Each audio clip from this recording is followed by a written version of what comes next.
First of all இப்போ ரீசெண்டாக மார்க்கெட்டை வந்து அஃபெக்ட் பண்ணக்கூடிய ஒரு அன்சர்டனிட்டினா இந்த பெஹல்காம் அட்டாக்குக்கு அப்புறம் இந்தியா பாகிஸ்தானுடைய அந்த வார் டென்ஷன் தான்.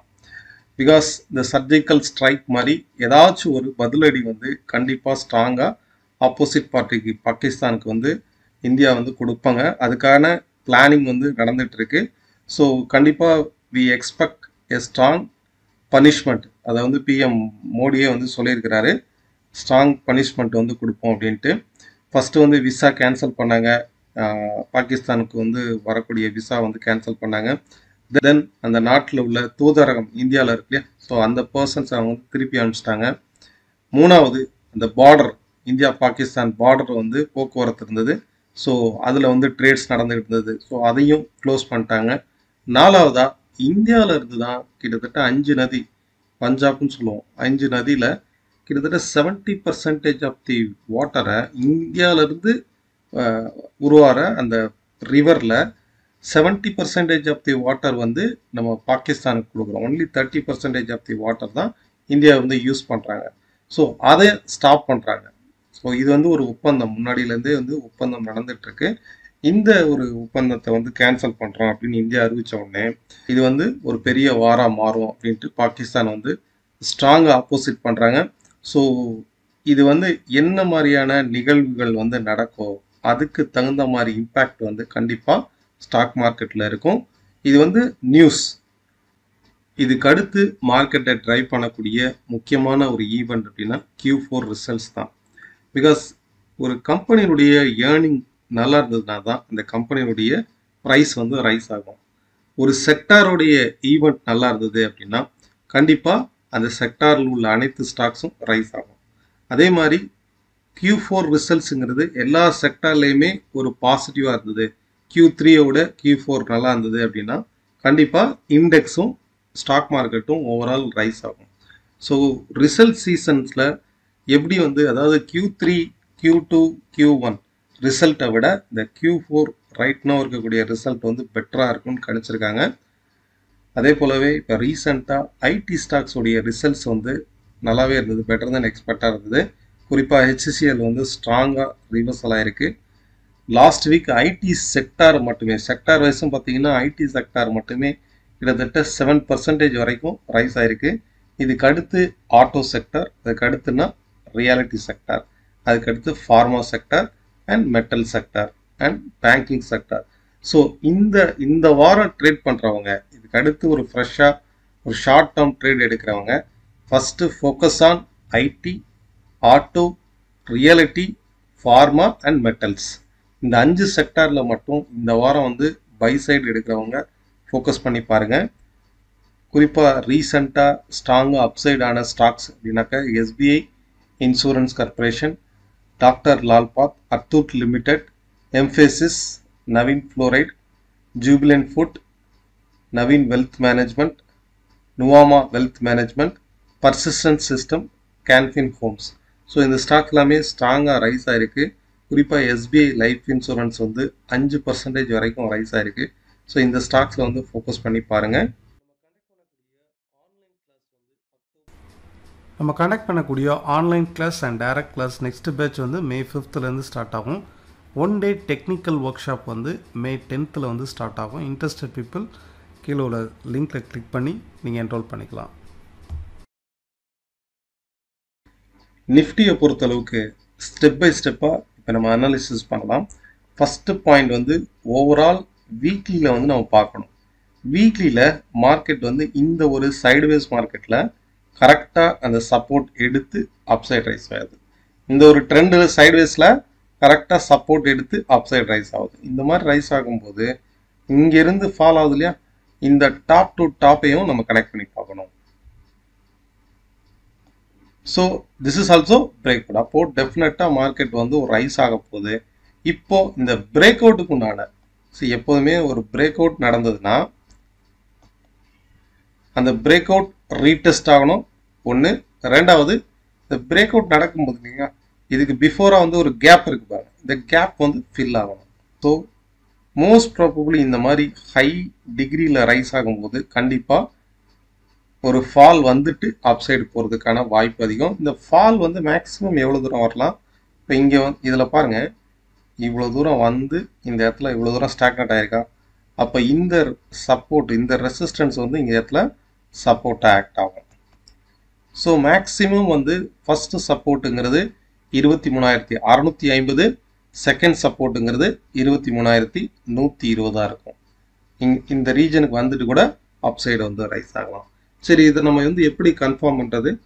ஹவர்லியில் வந்து ட்ரெண்டை வந்து ஃபோக்கஸ் பண்ணணும். மார்க்கெட் வந்து டவுன்ஃபால் ஆக போதா, ஏன்னா இது வரைக்கும் ரைஸ் ஆன மார்க்கெட்டு டவுன்ஃபால் ஆக போதா அப்படிங்கிறத ஹவர்லியில் நம்ம கன்ஃபார்ம் பண்ணிக்கலாம்.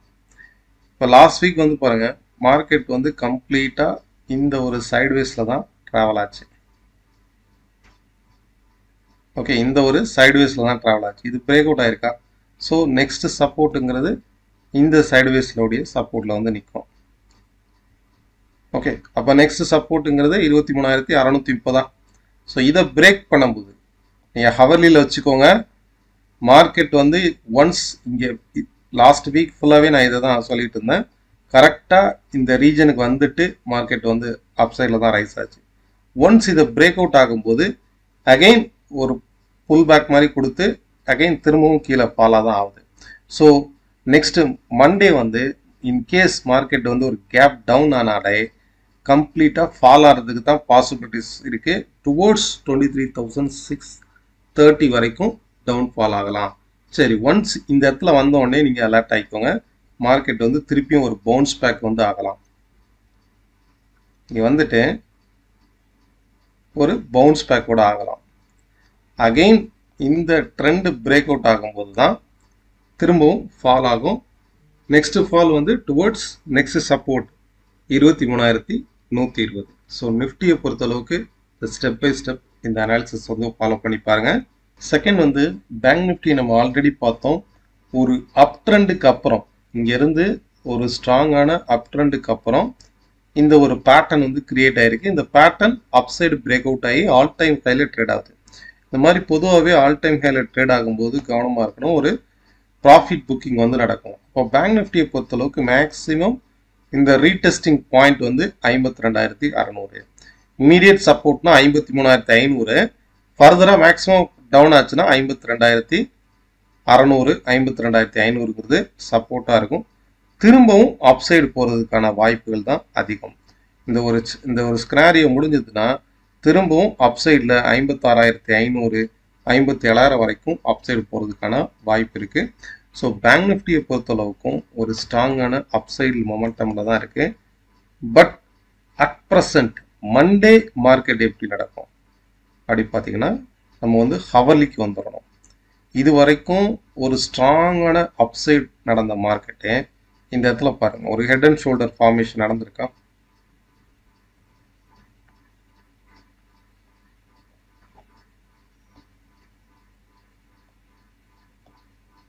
இந்த இடத்துல ஒரு ஹெட் அண்ட் ஷோல்டர் ஃபார்மேஷன் நடந்திருக்கு.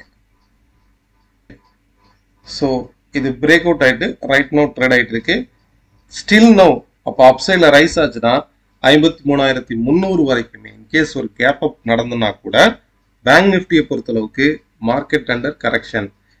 இந்த பிரேக் அவுட் எல்லாமே நடக்கிறதுக்கு பிஃபோராகவே பேங்க் நிஃப்டியில் இது வரைக்கும் ஸ்ட்ராங்காக அப்சைடு மார்க்கெட் நடந்தது. இதுக்கு அடுத்து ஒரு கன்சால்டேஷன் வரப்போகுது அப்படிங்கிறத நம்ம லாஸ்ட் வீக்கே பார்த்தோம். இந்த நியூஸ் எல்லாமே பெருசாக வெளியே வராதுக்கு முன்னாடியே டெக்னிக்கலாக மார்க்கெட் வந்து டவுன்ஃபால் ஆக ஆரம்பிச்சிருச்சு. இதுக்கு அடுத்து இது வரைக்கும் ஸ்ட்ராங்காக ரைஸ் ஆன மார்க்கெட்டு இதுக்கு அடுத்து ஒரு கன்சால்டேஷன் ஜோனுக்குள்ளே பேங்க் நிஃப்டி வரப்போகுது அப்படிங்கிறத லாஸ்ட் வீக் நம்ம டெக்னிக்கலாக வந்து பார்த்தோம். ஸோ அதுக்கடுத்து தான் இந்த நியூஸ் வந்து பகல்காம் அட்டாக் வந்திருக்கு. ஸோ 26 மெம்பர்ஸ் வந்து டெத் ஆகிருக்காங்க. ஸோ இது வந்து இந்தியா ஃபுல்லாக ஒரு பெரிய நியூஸாக வந்து வந்தது. பேங்க் நிஃப்டியை பொறுத்தளவுக்கு அப் டு 55,300 வரைக்குமே அண்டர் செல்லிங் ஜோன் தான். டவுன் சைடில் 53,700 அண்ட் 52,500ங்கிறது சப்போர்ட்டாக இருக்கும். ஸோ பேங்க் நிஃப்டியை பொறுத்தளவுக்கு ஷார்ட் டேர்ம் டவுன் ட்ரெண்டாகவும் லாங் டேர்மில் வந்து அப் ட்ரெண்டாகவும் இருக்குது. நிஃப்டி ஃபினான்ஷியல்ஸ் இதுவுமே சேம் பேட்டர்னில் தான் இருப்பாங்க. ஒரு அப் ட்ரெண்டுக்கு அப்புறம் இந்த இடத்துல ஒரு ஸ்ட்ராங்கான pattern upside break out ஆயிருக்கா? ஸோ இதுவுமே வந்து சப்போர்ட்டிவ் ரீஜன் 24,500 வந்துச்சுன்னா திரும்பியும் அக்யூமுலேட் பண்ணலாம். Then Nifty private banks also double top ரீஜன்லேருந்து கரெக்ஷன் ஆகுது. அதே மாதிரி நிஃப்டி பிஎஸ்யூ பேங்க்ஸ் கரெக்டாக ரெசிஸ்டன்ஸ் ஜோனில் டச் ஆகிட்டு கீழே ஃபால் ஆகுதா. ஸோ நிஃப்டி பிஎஸ்யூ பேங்க்ஸில் வந்து ஒரு கரெக்ஷன் வந்து வரதுக்கு பாசிபிலிட்டிஸ் இருக்குது. பிகாஸ் இந்த சி பாயிண்ட் ரெசிஸ்டன்ஸில் டச் ஆகிருக்கு. இப்போதைக்கு ஒரு ஸ்ட்ராங்காக அப்சைடு மொமெண்டம் அப்படின்னா அது ஐடி செக்டார் தான். இந்த ட்ரெண்டில் கரெக்டாக சப்போர்ட் எடுத்து அப்சைட் ரைஸ் ஆகுதா. இது வரைக்கும் ஃபால் ஆன மார்க்கெட்டு இந்த இடத்துல இதுக்கு எபோவில் தான் க்ளோசிங் நடந்திருக்கு. அப்போ சப்போர்ட் எடுத்திருக்குன்னு சொல்லலாம். ஸ்ட்ராங்காக அப்சைடு வந்து ரிவர்சல் ஆகுது. குறிப்பாக ஹெச்சிசிஎல் டெக்னாலஜி வந்து பாருங்கள், சேம் இதே மாதிரியான ஒரு பேட்டர்னில் தான் ட்ரேட் ஆகுதா. ஸோ ஐடி செக்டாரில் வந்து அட் ப்ரெசண்ட் வந்து ஸ்ட்ராங்கான ஒரு பாசிட்டிவ்னஸ் இருக்குது. ஸோ இதில் வந்து ஃபோக்கஸ் பண்ணுங்கள். இதுக்கு அடுத்துன்னு பார்த்தீங்கன்னாக்கா மெட்டல் செக்டர் ஆல்சோ ஸ்ட்ராங்காக சப்போர்ட் எடுத்து அப்சைட் ரைஸ் ஆகும். நெக்ஸ்ட்டு க்ரூட் ஆயில் வந்து பார்க்கலாம். க்ரூட் ஆயிலை பொறுத்தளவுக்கு ஹெட் அண்ட் ஷோல்டர் பேட்டர்ன் வந்து வீக்லியில் நமக்கு டவுன் சைடு பிரேக் அவுட் ஆயிருக்கு. எப்போ வந்து இந்த நெக்லைன் பிரேக் அவுட் ஆயிருக்கோ 5670 5700 வந்து நெக்லைன் இது டவுன் சைடு பிரேக் அவுட் ஆகும்போது பெரிய ட்ரேடர்ஸ் அதாவது பொசிஷனல் மாஸ் ட்ரேடர்ஸ் வந்து டவுன் சைடில் பிரேக் அவுட் பண்ணியிருக்காங்க பொசிஷனலாக. இதே பிரேக் அவுட் ஆகிட்டு டைரெக்டாக என்னுடைய டார்கெட் நம்ம ப்ரெடிக்ஷன் பண்ணியிருந்தது 4775 4800 வரைக்கும் ஃபால் ஆகிட்டு இப்போ திரும்பவும் பவுன்ஸ் பேக் ஆகுது. எப்போதுமே பொசிஷனலாக டவுன் சைடு ஆகிட்டு திரும்பவும் மார்க்கெட் வந்து ரெக்கவர் ஆகும்போது சம்டைம்ஸ் வந்து ஸ்லோவாக ரெக்கவர் ஆகும். இப்போது இந்த ட்ரெண்டை மட்டும் நீங்கள் பாருங்கள். ஹவர்லியில் நான் வச்சுருக்கிறேன். க்ரூடாயில் பொறுத்தளவுக்கு ஹவர்லியில் வச்சுருக்கேன். இன்ட்ராடேயில் பார்க்கும்போது ஸ்லோவாக கிராஜுவலாக ரெக்கவர் ஆகுதா. இந்த ஹவர்லி ட்ரெண்டை ஃபாலோ பண்ணி பாருங்கள். இன்கேஸ் ஒவ்வொரு டைமும் இந்த ட்ரெண்டிலுடைய லோ வரும்போது இன்ட்ராடே பர்ஸ்பெக்டிவ்ல பை சைடாகவும் பொசிஷனலாக செல் சைடாகவும் இருக்கலாம். ஏன்னா ட்ரெண்டை பொறுத்தளவுக்கு கொஞ்சம் கான்ட்ரவர்சியாக தான் இருக்குது. இப்போ பொசிஷனலாக டவுன் சைடு பிரேக் அவுட் ஆகிருக்கு, இன்ட்ராடேல சைட்வேஸ் அப் ட்ரெண்டாக இருக்குது. ஓகே, பிகாஸ் டார்கெட் ஹிட் ஆனதுனால இந்த மாதிரி ஸ்லோவாக கிராஜுவலாக அப்சைடு ரைஸ் ஆகுது. பட் ஒன்ஸ் இந்த அப்சைட் ரெசிஸ்டன்ஸ் 5675 5700 டச் ஆயிடுச்சுனாலே திரும்பவும் மார்க்கெட் வந்து ஃபால் ஆக ஆரம்பிக்கும். இந்த மாதிரி ஹெட் அண்ட் ஷோல்டரை பொறுத்தளவுக்கு எப்போ இந்த ரைட் சைட் ஷோல்டருக்கு வித்தின் இந்த ரைட் சைட் ஷோல்டருக்குள்ளே இருக்கும்போது ஒன்ஸ் இது கன்சால்டேஷனாக மாறும் ஆர் இந்த டவுன் சைடு வித்தின் இந்த நெக்லைனுக்குள்ளே இருக்கிற வரைக்கும் டவுன் ட்ரெண்டு இந்த ரைட் சைடு ஷோல்டருக்கு இன்கேஸ் மேலே வந்ததுன்னா அது கன்சால்டேஷனாக மாறும், ஒரு ரேஞ்ச் மவுண்டாக மாறும். இந்த ரைட் சைடு ஷோல்டருக்கு மேலே ரைஸ் ஆகும்போது மட்டுமே ட்ரெண்ட் மார்க்கெட்டாக மாறும், அப் ட்ரெண்ட் மார்க்கெட்டாக மாறும். ஸோ அப் டு 5740 730 வரைக்குமே பொசிஷனலாக டவுன் ட்ரெண்டு தான். மேக்ஸிமம் 6200க்கு மேலே தான் ட்ரெண்ட் வந்து அப் ட்ரெண்டாக மாறும். அப்போ பொசிஷனலாக ஒரு ஆப்ஷனை ஹோல்ட் பண்ணுறீங்க, ஒரு பை சைடு ஹோல்ட் பண்ணுறீங்க அப்படின்னா பை சைடு வந்து ரைட் நோ ஹோல்ட் பண்ணுறதை அவாய்ட் பண்ணுங்கள். Okay fine. நெக்ஸ்ட்டு கோல்டு வந்து பார்க்கலாம். M6 மார்க்கெட்டில் கோல்டை பொறுத்தளவுக்கு ஆல்மோஸ்ட் ஒரு 1 lakh வரைக்கும் ட்ரேட் ஆகிருந்தது 24 கேரட்டு. அகெயின் மார்க்கெட் வந்து இந்த பீக்கில் இந்த ட்ரெண்டுடைய பீக்கில் ஒரு நெகட்டிவ் கேண்டில் ஃபார்ம் ஆகிருக்கு. இந்த ட்ரெண்டை வந்து பாருங்கள், கிட்டத்தட்ட 2024 ஜூலையிலேருந்து ஸ்டார்ட் ஆன இந்த ட்ரெண்டு கிராஜுவலாக அப்ஸ் அண்ட் டவுன், ஒரு அப் ட்ரெண்டுக்கு அப்புறம் ஒரு ஃபால், அதே மாதிரி ஒரு அப் ட்ரெண்டுக்கு அப்புறம் ஒரு கன்சால்டேஷன், அகெயின் ஒரு ஸ்ட்ராங்காக ரைஸ் ஆகிருக்கு. இப்போது திரும்பவும் இந்த கிராஜுவலாக ஃபால் ஆகிறதுக்கு பாசிபிலிட்டிஸ் இருக்குது. ஃபால் கண்டிப்பாக ஃபால் ஆகும் அப்படின்னு சொல்ல முடியாது. ஏன்னா ஒரு ட்ரெண்டு அப் ட்ரெண்டு, இந்த ட்ரெண்ட் அப் ட்ரெண்டில் இங்கே செல் பண்ணுறதை விட கீழே வந்ததுன்னா இந்த பாட்டம் அவுட் ப்ரைஸுக்கு வந்ததுன்னா திரும்பவும் அப்சைடு போகிறதுக்கான ப்ராபபிலிட்டி தான் நீங்கள் செக் பண்ணணும். ட்ரெண்டை பேஸ் பண்ணி ப்ராபபிலிட்டி இருக்கும். 90% வந்து இந்த இடத்துல அப்சைடு திரும்பவும் அப்சைடு போகிறதுக்கான வாய்ப்பு வந்து அதிகம். ஸோ இன்கேஸ் இந்த மார்க்கெட் வந்து ப்ராக்டிக்கலாக சொல்லப்போனால் கீழே ஃபால் ஆகும், மிடில் கூட திரும்பவும் மேலே ரைஸ் ஆகும். அப்போ கீழே ஃபால் ஆகுமா அப்படிங்கிறது 100% உறுதி கிடையாது. பட் ஒன்ஸ் ஃபால் ஆச்சு அப்படின்னா இந்த ட்ரெண்டுடைய சப்போர்ட்டில் திரும்பவும் அப்சைடு போகிறதுக்கான வாய்ப்பு 90% இருக்குது. ஓகே, ஸோ பெஸ்ட் சப்போர்ட்டுங்கிறது 85,200லேருந்து 85,500. நீங்கள் எம்சிஎக்ஸ் மார்க்கெட்டில் இதை செக் அவுட் பண்ணி பாருங்கள். இந்த பர்டிகுலர் லெவல் வந்துச்சுன்னா எப்படி ரியாக்ட் பண்ணுதுங்கிறத பாருங்கள். ஓவரால் கன்க்ளூஷனை பொறுத்தளவுக்கு மார்க்கெட் வந்து பொசிஷனலாக அப்சைடு பிரேக் அவுட் ஆயிருக்கு. பட் இந்த பொலிட்டிக்கல் ரீஜன்னால ஒரு கரெக்ஷன் வந்து வரலாம். அதுவும் ஒரு டெம்பரவரியான கரெக்ஷன் தான். பிரேக் அவுட்டுக்கு உண்டான ஒரு ரீடெஸ்ட் கரெக்ஷன். மேக்ஸிமம் சப்போர்ட்டுங்கிறது 23,120 இருக்கும். பொசிஷனலாக பேங்கிங் செக்டார் நல்லா இருக்குது. அதே பொறுத்தளவு பொசிஷனலாக பேங்கிங் செக்டார் நல்ல ட்ரெண்டிங்கில் தான் இருக்குது. அதே நேரம் ஐடி செக்டார் பாட்டம் அவுட் ஆயிருக்கு. இப்போது right now swing trade choose பண்ணுறவங்க IT and energy and metals இதில் வந்து பெஸ்ட்டாக இருக்கும். பாட்டம் அவுட் ஆயிருக்கு. ஃபைன், இந்த வீடியோ வந்து யூஸ்ஃபுல்லாக இருக்கும்னு நினைக்கிறேன். உங்களுடைய கருத்துக்கள் கீழே உள்ள கமெண்ட் பாக்ஸில் தெரிவிங்க. இதே போல் இன்னொரு வீடியோவில் பார்க்கலாம். நன்றி, வணக்கம்.